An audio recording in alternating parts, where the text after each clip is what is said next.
വചനയാത്ര നിയമാവർത്തനം 17-ാം അധ്യായം. ന്യൂനതയോ ഏതെങ്കിലും വൈകല്യമോ ഉള്ള കാളയെയോ ആടിനെയോ നിന്റെ ദൈവമായ കർത്താവിന് ബലി അർപ്പിക്കരുത്. എന്തെന്നാൽ അതവിടുത്തേക്ക് നിന്ദ്യമാണ്.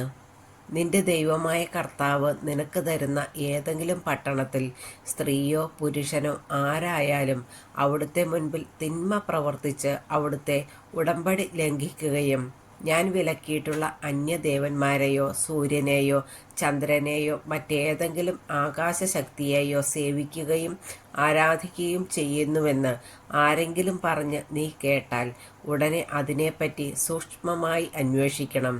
ഇസ്രായേലിൽ അങ്ങനെ ഒരു ഹീനകൃത്യം നടന്നിരിക്കുന്നുവെന്ന് തെളിഞ്ഞാൽ ആ തിന്മ പ്രവർത്തിച്ചയാളെ പട്ടണവാതിൽക്കൽ കൊണ്ടുവന്ന് കല്ലെറിഞ്ഞു കൊല്ലണം. 2 or 3 സാക്ഷികൾ അവനെതിരായി മൊഴി നൽകിയെങ്കിൽ മാത്രമേ അവനെ വധിക്കാവൂ. ഒരു സാക്ഷിയുടെ മാത്രം മൊഴിയിൽ ആരും വധിക്കപ്പെടരുത്.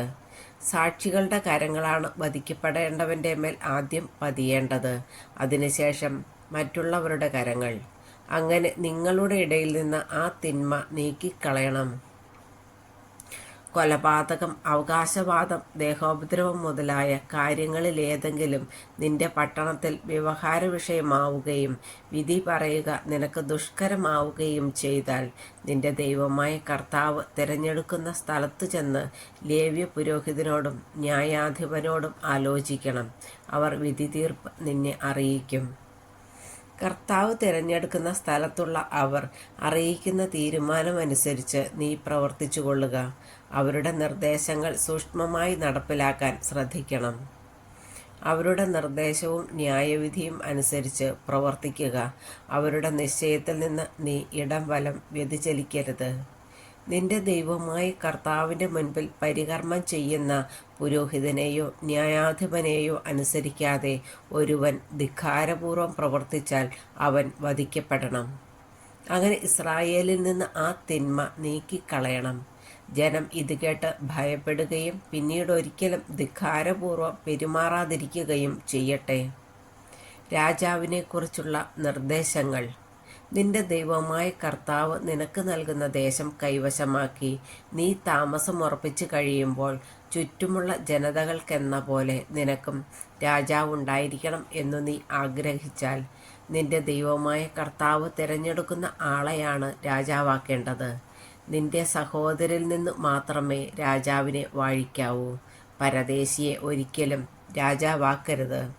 രാജാവ് കുതിരകളുടെ എണ്ണം വർദ്ധിപ്പിക്കരുത്.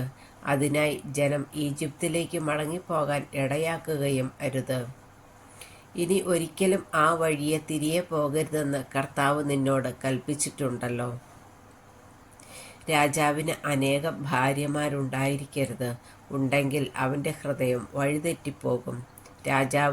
രാജാവ് തനിക്ക് വേണ്ടി പൊന്നും വെള്ളിയും അമിതമായി സംഭരിക്കരുത്. രാജാവ് സിംഹാസനസ്ഥനായി കഴിയുമ്പോൾ ലേവ്യ പുരോഹിതരുടെ പക്കൽ സൂക്ഷിക്കപ്പെടുന്ന ഈ നിയമത്തിൻ്റെ ഒരു പകർപ്പ് പുസ്തകച്ചുരുളിൽ എഴുതിയെടുക്കണം. അവൻ അത് സൂക്ഷിക്കണം.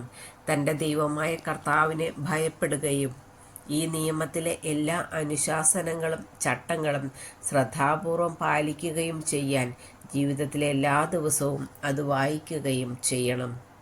അങ്ങനെ തൻ്റെ സഹോദരനേക്കാൾ വലിയവനാണ് താനെന്ന് അവൻ വിചാരിക്കുകയോ പ്രമാണങ്ങളിൽ നിന്ന് ഇടം വലം വ്യതിചലിക്കുകയോ ചെയ്യാതിരിക്കട്ടെ.